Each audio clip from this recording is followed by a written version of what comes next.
down and 7. This one is launched from McLaurin. He's got it. Touchdown.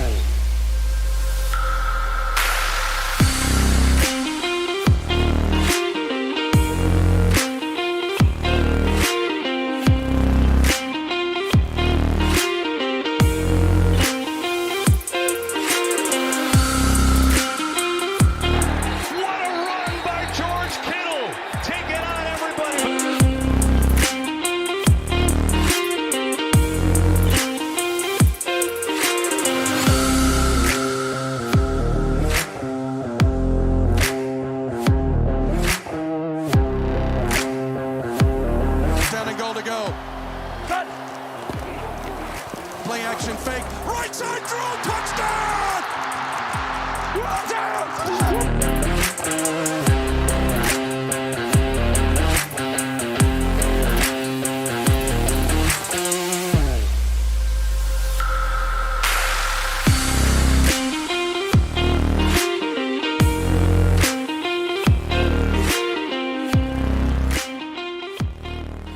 Welcome back inside the Turfed Football Podcast studio, and as always, I'm your host, Kieran Drover.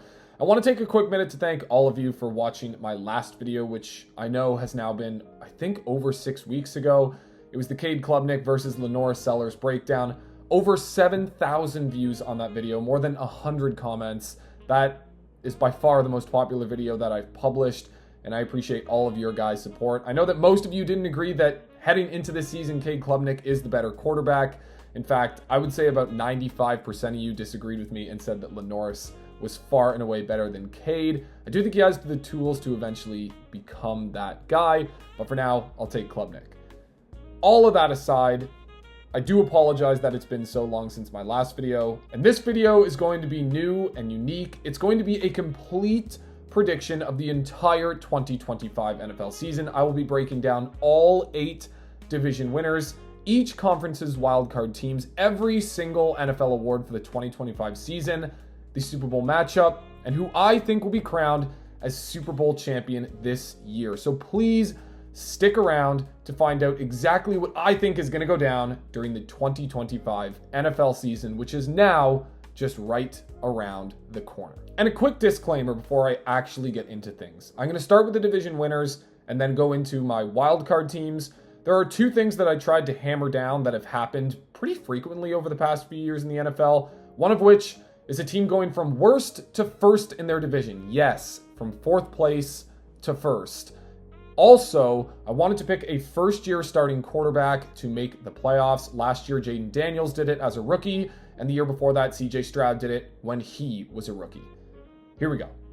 Let's start in the AFC East, where I have the Buffalo Bills winning their 6th consecutive AFC East division title. For as long as Josh Allen is their quarterback, it is their division to lose. The narrative around Allen was that he was always trigger happy. There was too many turnovers, too many negative plays. But last season, he was the best at limiting negative plays the NFL has ever seen. A 4.2%, total of all of his plays resulted in either a sack, an interception, or a fumble. That is the lowest number throughout an entire season in NFL history for a starting quarterback. He's still going to score 40-plus touchdowns a year. He's done that in 5 consecutive seasons. No other QB has done that in NFL history. He is the cream of the crop in the AFC East, as are the Bills. This offense, the first offense ever to score 30 passing touchdowns and 30 rushing touchdowns last season. The entire offense returns. Consistency and continuity are key in Buffalo. It's a top 5 offensive line. Sure, there are question marks about the weapons as a whole, especially at wide receiver, but I think Josh Palmer is a better player than Mac Hollins, for as good as the vibes were with him. And defensively, sure, there aren't superstars, but 145 takeaways since 2020 leads the National Football League. Their philosophy, and you can see it in Hard Knocks, they preach it all the time, is to give the ball back to Josh Allen. They do that better than any team does for their starting quarterback in the NFL, and I expect that to continue in 2025. The Bills are your AFC East champions once again. Up next is the Baltimore Ravens, who will be taking home the AFC North crown once again. Lamar Jackson and Derrick Henry are the best dual threat rushing attack maybe in the history of the NFL. They are so scary. They're fast, they're tough, they're powerful. That team averaged 5.8 yards per carry last season. All the while, Lamar Jackson had his best year as a passer with over 4,000 passing yards and 40 passing touchdowns, just 4 interceptions. The defense needed some overhauling. I thought they did a really good job of doing so, both in the draft and in free agency. They acquired Jaire Alexander to make their entire secondary full of first-round picks. Nate Wiggins at the boundary, Jaire Alexander at the boundary. In the nickel, Marlon Humphrey, Malachi Starks, their first-round pick in 2025, is going to play free safety. And then, of course, the newly re-signed Kyle Hamilton. In my opinion, one of the best 10 non-quarterbacks in football. If you watched my old video on those guys, it's a totally, I guess, revamped and nasty secondary, super athletic, very talented. I would expect that secondary to improve, and it certainly did in the back half of last season. On the edge, which was another question mark of theirs on defense, they got Mike Green at 59th overall. I had him as a top 10 to 15 pick overall in the 2025 NFL draft. I know that there are some off-the-field concerns, but it does seem like those are shored up, at least for now. Mike Green will be on the opening day starting lineup. Amongst college edge rushers in 2024, a pass rush win rate of 20.9%, tied for 7th, and he's good at stopping the run as well. He can set an edge, 30 defensive run stops in 2024, tied for 1st among edge rushers. In my opinion, the Baltimore Ravens have one of the best, if not the best roster in the NFL heading into 2025, and they will absolutely win their division for a 2nd consecutive season. Moving along to what I think is the weakest division in the AFC, that is, you guessed it, the AFC South, where I have the Houston Texans winning the division once again. I know that CJ Stroud had a sophomore slump. Joe Mixon looks like he might miss significant time, and the offensive line is bad, but this is a team that has won playoff games in back-to-back seasons with a good head coach and, of course, a good and up-and-coming quarterback in CJ Stroud. I love Nico Collins. I think he's a stud if he can stay on the field and continue to be healthy. He's a top probably 5 to 7 receiver in football. I do like the receiving corps being revamped with 2nd and 3rd round picks, Jaden Higgins and Jalen Noel, both from Iowa State. And the best part of this team is the defense. Arguably the strongest defensive core in football, with Derek Stingley Jr., who I think is a top 2 corner, just behind Patrick Surtain. In fact, he had the lowest passer rating allowed last season, even better than Surtain, despite not winning Defensive Player of the Year, like the corner from Denver. Will Anderson and Danielle Hunter are a top edge rushing duo in football. In fact, I think the best. Last year, this defense was top 5 in all of these categories: EPA per play, EPA per pass, success rate, sack percentage, and interception percentage. I'm going to go on a limb and say that this Houston Texans defense will cement itself as the number 1 defensive unit in football next season.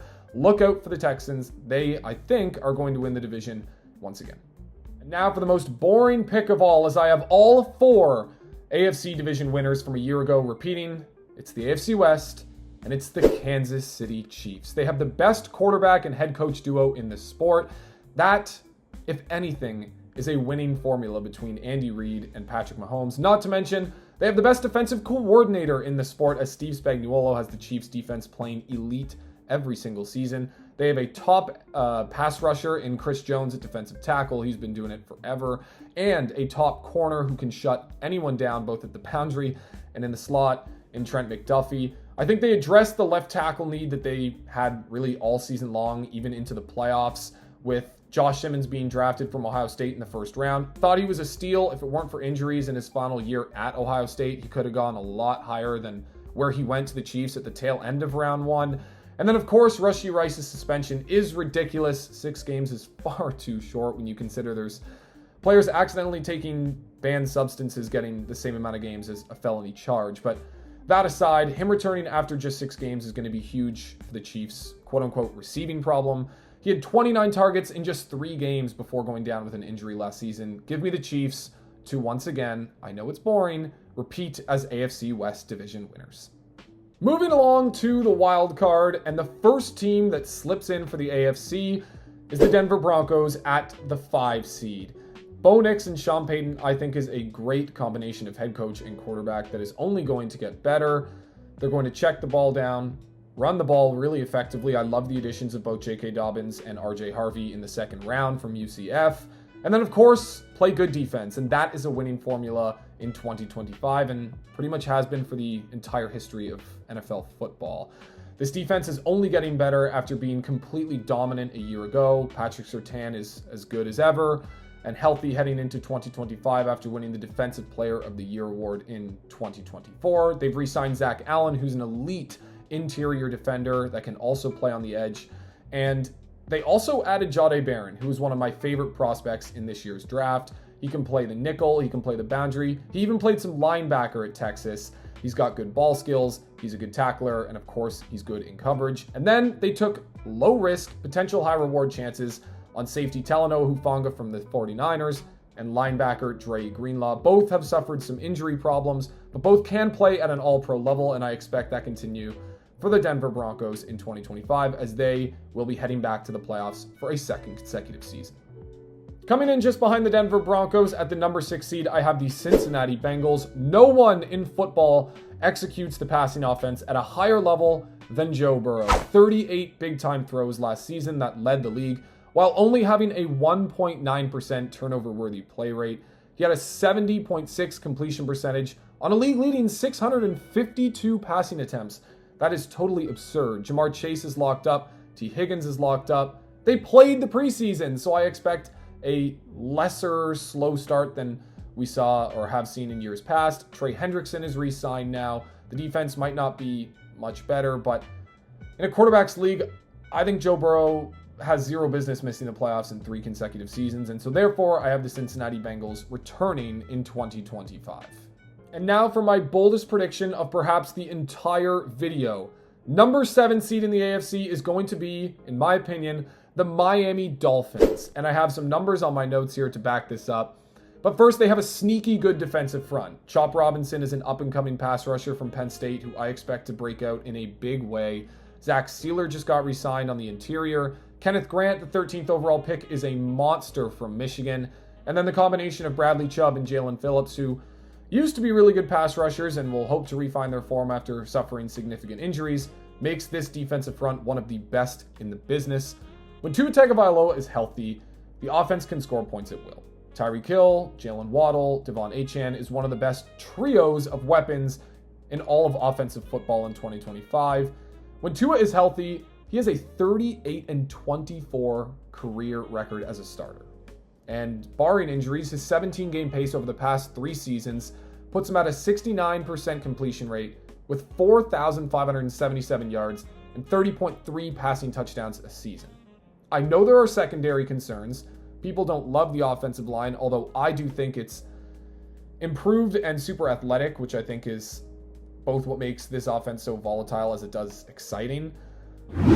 But the Dolphins don't have a super hard schedule in terms of going up against top-tier quarterbacks, despite being in the AFC and having to face Josh Allen twice a year. Bad or unproven quarterbacks on their schedule: Daniel Jones, Drake May twice, who could potentially be a rising star. I like him, but he doesn't have a great arsenal of weapons and still has lots to prove. Justin Fields twice, Bryce Young, Joe Flacco, Mike Penix, 2025 Aaron Rodgers, and Spencer Rattler. That's 10 games against either unproven or bad QBs that the Dolphins can totally win because their offense can score enough points. I know a lot of this hinges on whether or not Tua is going to be able to stay healthy for 17 games, but I love the defensive front, and I think the Dolphins do make a return to the playoffs as the number 7 seed in 2025. Let's move on to the NFC, where for the first time since the Eagles did it in 2004, the Philadelphia Eagles are repeat champions of this division that has been littered by parity for the better part of 2 decades. The Philadelphia Eagles, along with the Baltimore Ravens, have one of the best rosters, if not the best roster in the NFL, and it's led by their top 5 offensive line and number 1 tackle duo between Lane Johnson. 10 pressures allowed last season was the best amongst tackles, and Jordan Mailata, who allowed just 14. Mailata also has a 94.9 run blocking grade, at least he did in 2024. And of course, the reigning offensive player of the year, Saquon Barkley, who forced 60 missed tackles, is in the backfield, and there's no reason to believe he can't repeat his production from a year ago. The 2, top qualities for any rushing attack is, can your offensive line block? Check. Can your running back force defenders to miss an open space? Check. The Philadelphia Eagles also have Dallas Goedert, Devonta Smith, and A.J. Brown. So Jalen Hurts, You just have to distribute the football and play competent. On defense, Nolan Smith now becomes a full-time starter with the departure of Josh Sweat. Looking at last season, he played just 54.9% of the team snaps in the regular season. Good for 6.5 sacks, but 76.8% of the team's defensive snaps in the playoffs, 4 sacks in 4 games. The defensive front won't be as committee as it was a year ago, but he and Jalen Carter are still freaks. And I love what they did in the draft. Andrew Makuba was one of my favorite safeties coming out of Texas. They got him in the second round. He might have the best ball skills of any defensive player in this entire rookie class. And Jahad Campbell is a freak athlete and super crazy playmaker as an off-ball linebacker who can also play the edge if needed from Alabama. So give me the Eagles to repeat as NFC East champs in 2025. On to the NFC North, where it's a very open discussion for who could possibly win this division. More open than it's been the last couple of years, but it's a closed case for me. And the Detroit Lions, despite losing both coordinators in DC Aaron Glenn and OC Ben Johnson, still have the best roster in this division, and it's why I think they will finish atop it in 2025. They have top 5 players at their respective positions all over the field, both offensively and defensively. That list, in my opinion, includes wide receiver Amon-Ra St. Brown, tight end Sam Laporta, running back Jahmyr Gibbs, right tackle Penei Sewell, and then on defense, of course, edge rusher Aiden Hutchinson, assuming that he's healthy, and the best safety tandem in football with Brian Branch and Kirby Joseph. Despite the injuries and their falling apart at season's end a year ago, this defense still only allowed 20.1 points per game, which was 7th best in football. I know it didn't look great in the playoffs, but this team is still too loaded not to win the division in 2025, and of course, return to the playoffs as a potential Super Bowl contender. I'm still very excited to see what the Lions have in store for us. They're so exciting to watch, and probably a top 5 roster in the sport still. Moving on down to the NFC South, I am super high on this year's Tampa Bay Buccaneers, who win the division once again. Baker Mayfield, in my opinion, is one of the best QBs in football and most underrated players in the sport. 4,500 passing yards a year ago, over 40 touchdowns, and a 71.4% completion rate was the highest of his career. Next best, 64.3. So he continues to improve, and his weapons are off the charts. Mike Evans, I think, will go for a 12th consecutive 1,000-yard receiving season. Emeka Egbuka was the smartest wide receiver in the 2025 draft class, and I think will contribute immediately, especially with Chris Godwin continuing to ramp up from the injury he suffered a year ago. And then, of course, Bucky Irving is everybody's favorite fantasy running back right now. 4th in yards per attempt a year ago as a rookie with 5.4, and 1st in yards per after contact per attempt at 4.03. The next best was Derrick Henry at 3.5. Not to mention they have a great offensive line, and I think that Tristan Wirfs is the best left tackle in football. Hopefully he's healthy and playing ASAP. And their defense still has some studs. Of course, Vita Vea at defensive tackle, linebacker Levante David, who is a Buccaneers legend. He's been doing it forever and still at a high level. And then safety Antoine Winfield, who is one of the best at his position. I expect the Tampa Bay Buccaneers to dominate, to be honest. I have them as probably the 2 or the 3 seed in the NFC, which seems crazy, but I think they're that good, and I'm very excited to see what they can do, especially come playoff time in 2025. And now, remember when I said at the start of this video that I was going to pick one team to go from 4th in their division to 1st? It's time. The NFC South champion in 2025 will be, believe it or not, the San Francisco 49ers. And let me start by talking about their schedule. Thanks to finishing 4th in the division at 6-11 last year, they have one of the easiest schedules in football. The Seahawks twice, the Saints, the Cardinals twice, the Jags at home, the Falcons at home, the Giants, the Panthers at home, the Browns, the Titans at home, the Colts, and the Bears at home. That's a total of 13 games that are absolutely winnable.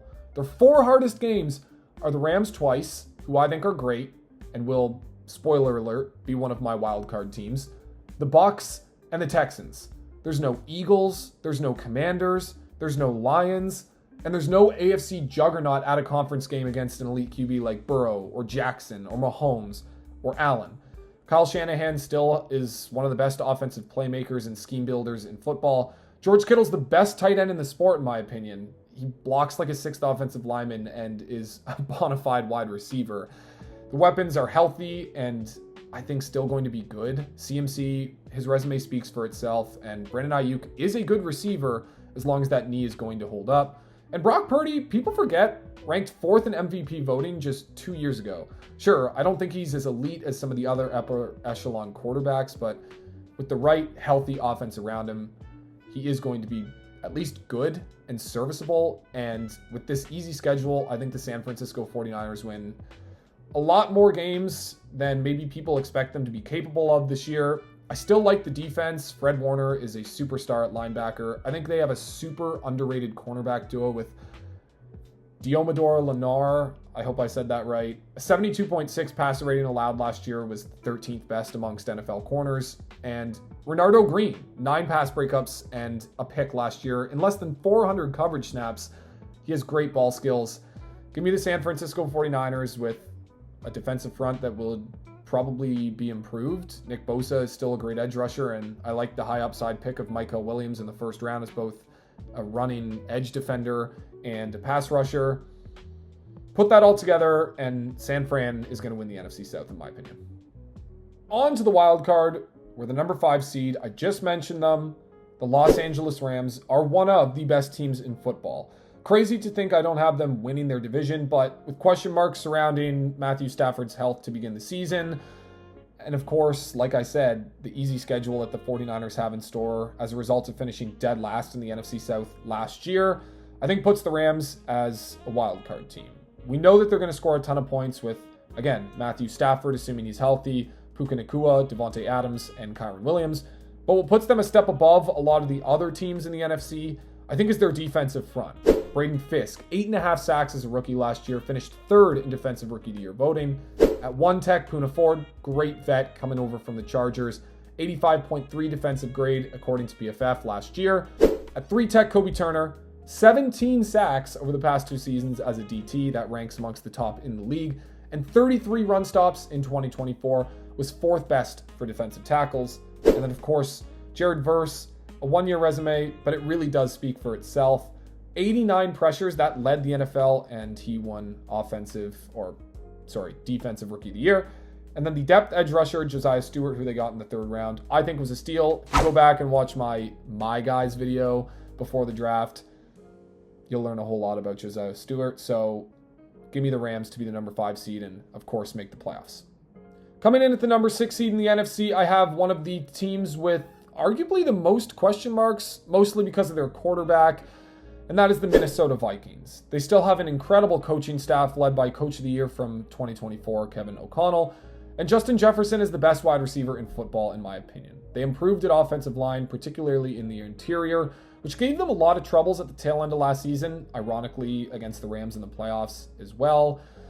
They got left tackle Christian Darrisaw returning from injury. He's young and a stud if he can stay healthy. At left guard, Donovan Jackson's a first-round pick from Ohio State. Ryan Kelly comes over from the Colts in free agency, and so does his teammate from the Colts last year, Will Fries, at right guard.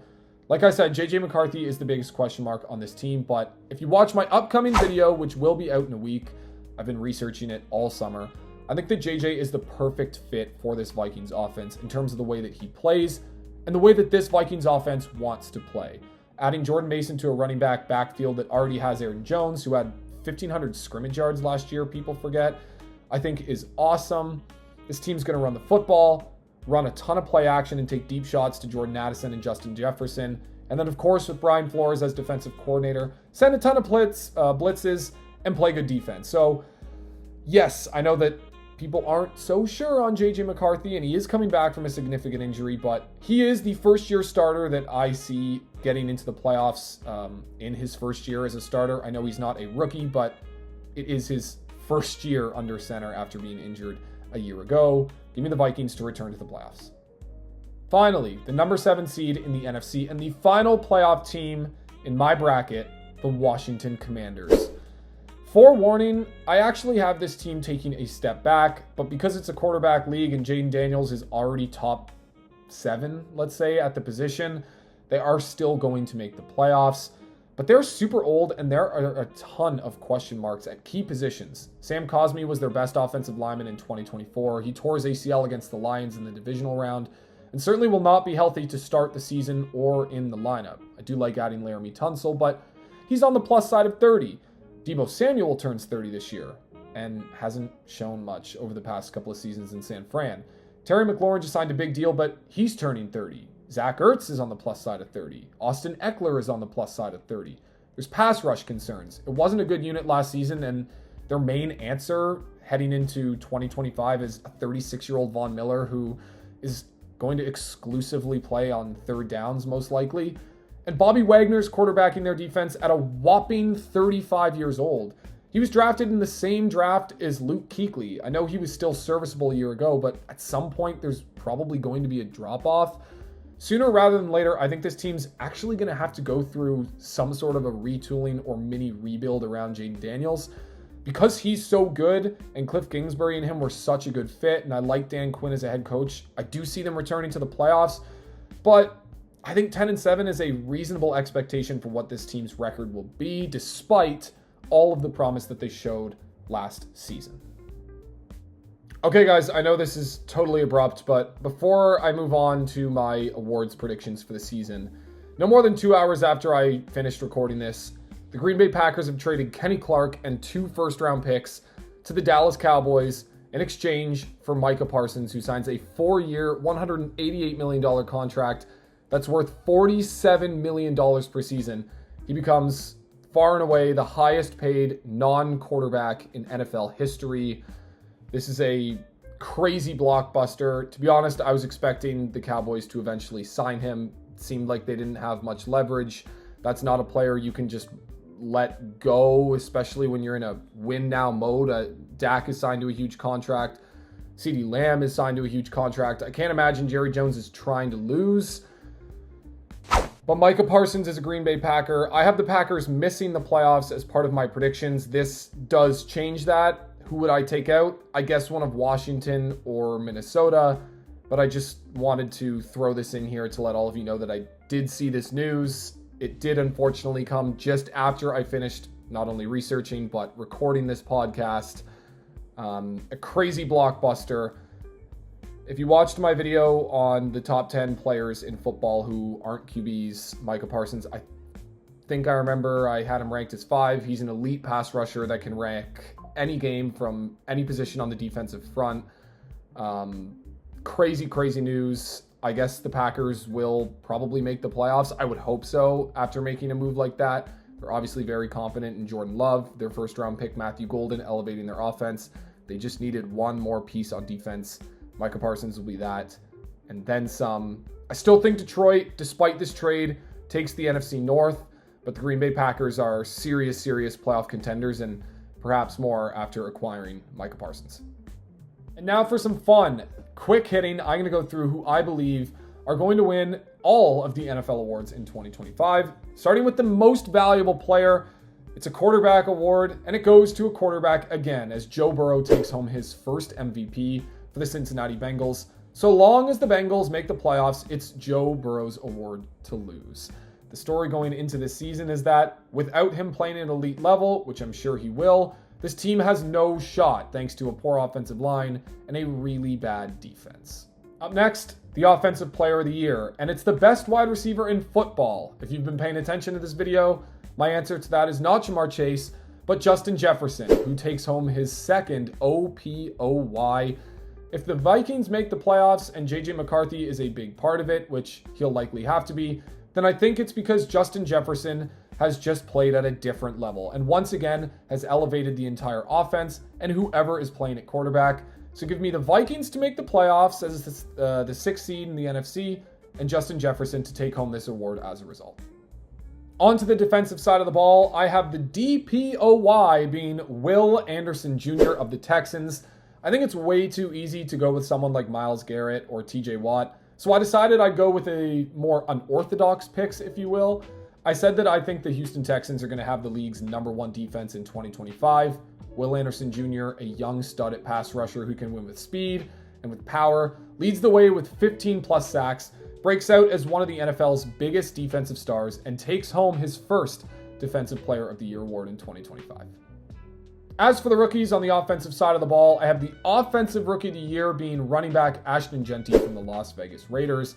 I know that historically this is a quarterback's award, especially if said quarterbacks can make the playoffs as a rookie, like Jaden Daniels and CJ Stroud. I like Cam Ward, but other than him, I think it's a pretty weak QB class for the most part, or at least it'll take some of those guys a little time to develop. So give me Ashton Jeanty, who's going to be an old-fashioned workhorse for the Raiders this year, both as a rusher and a pass catcher, to take home the Offensive Rookie of the Year award. He forced 152 missed tackles at Boise State last year. That is by far the most that any running back has forced at the college level since PFF began its tracking way back when. I think there's a chance for guys like Tet McMillan or Matthew Golden or Emeka Egbuka to take home this award, but again, the volume is going to be so high for Ashton Jeanty, I think it'll be hard for him not to win Offensive Rookie of the Year. As for the Defensive Rookie of the Year, I have New York Giants edge rusher Abdul Carter taking home the award. He's the best defensive prospect in this past year's class, and if he can get one-on-ones, which he will as a result of the Giants' defensive front being absolutely loaded, I can assure you he will win them in any way possible. Check out the tape from his preseason debut against some of the Bills' offensive starters, including left tackle Dion Dawkins, who, in my opinion, is as all-pro gets, despite not having won an all-pro award. Abdul Carter is a monster. He can win with speed. He has more power than people think, and because there's Dexter Lawrence, Kayvon Thibodeau, Brian Burns to worry about, he's going to be left alone on an island, and he will make opposing offenses pay. Moving along to the Comeback Player of the Year award, give me edge rusher Aiden Hutchinson from the Detroit Lions. He is a generational pass rusher, and get a load of this. A 38.3 pass rush win rate and 7.5 sacks for the first 5 games of 2024 before getting injured. Small sample size, I know, but the next best was Myles Garrett at 23.1%. Assuming Aiden Hutchinson can come back okay from his leg injury, he's going to be a beast once again. He's a crazy competitor, playing for a crazy competitive head coach in a super fun team. Plays a ton of prime time. All eyes are going to be on him and the Lions. So give me Aiden Hutchinson to return with a vengeance in 2025. And last but not least, the 2025 Coach of the Year goes to Detroit Lions head coach Dan Campbell. With both the offensive coordinator Ben Johnson and defensive coordinator Aaron Glenn from the Lions a year ago getting head coaching jobs, this trophy, in my opinion, is Dan Campbell's to lose. And if the Lions don't miss a beat, which I don't expect them to as repeat NFC North champions, then it's Dan Campbell's award in 2025. And now, finally, for the moment you have all been waiting for, that is assuming your team was part of my playoff bracket, the Super Bowl matchup and champion ahead of Super Bowl 60 in Santa Clara, San Francisco. It's the Los Angeles Rams losing to the Baltimore Ravens. I'll start with the losing team. The Rams absolutely have Super Bowl pedigree with Sean McVay, who I think is the best head coach not named Andy Reid in the sport today. And of course, Matthew Stafford, who I'm hoping is going to be healthy throughout the entirety of the season. Their defensive front is crazy good, and it's why they almost took down Philly in the playoffs a year ago. Remember, they were at the 20-yard line with 1st and 10, down by just 6, before unfortunately stalling out, and they were easily the most competitive team and game that Philly had to deal with. As for the Ravens, I think that Lamar is going to be on some sort of revenge tour. The narrative right now is that he's just not clutch enough in the playoffs, and his team is prone to making mistakes. I think they fix that problem in 2025, go on a Super Bowl run, and finally take home the Lombardi Trophy by getting over the hump. They also have a Super Bowl winning head coach, even though it feels like a lifetime ago, in John Harbaugh. And again, the combination between Lamar Jackson and Derrick Henry is just too good to stop. The continuity on the offense is a big piece of this as well. Mark Andrews and Isaiah Likely are both back. Rashad Bateman, Zay Flowers, they're both back. Ronnie Stanley at left tackle, and the offensive line is back. And then, of course, there was the improvements I talked about, especially in the secondary on the defense. 5 first-round picks in that secondary. Again, super athletic, super talented, and I think shut down enough that they can stop the gauntlet of AFC quarterbacks coming the Ravens' way once again in 2025.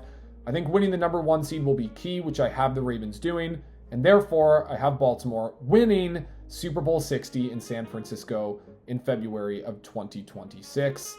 With that said, that is the end of my video today. I appreciate all of you sticking around, and I cannot wait to see the comments as to where you think I was right, and of course, where you think I was wrong. Enjoy the 2025 NFL season, everybody. I cannot wait to follow it myself and give you more content as the season rolls along. We are now just 1 week away from the season opener in Philadelphia. As I'm filming this, that's the case. It's Thursday. I cannot wait, and I cannot wait to get through all of it with all of you. Cheers and peace out.